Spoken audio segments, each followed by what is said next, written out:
બોરતળાવ પોલીસે કુંભરવડા વિસ્તારમાંથી જુગાર રમતા 7 ઇસમોને ઝડપી લીધા।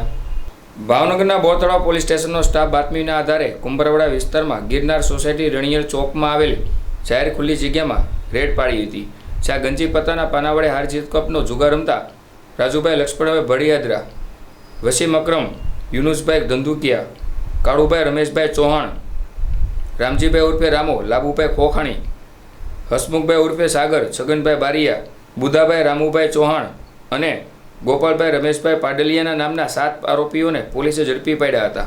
પોલીસે પટમાંથી ગંજી પત્તાના પાના તથા કુલ કિંમત રૂપિયા 1,17,460ની રોકડ રકમનો મુદ્દામાલ કબજે કરી તમામ આરોપીઓ સામે જુગાર ધારાની કલમ 12 મુજબ ગુનો નોંધી આગળની કાર્યવાહી કરી હતી। કલમ 12 મુજબ ગુનો નોંધી આગળની કાયદેસરની કાર્યવાહી હાથ ધરી હતી।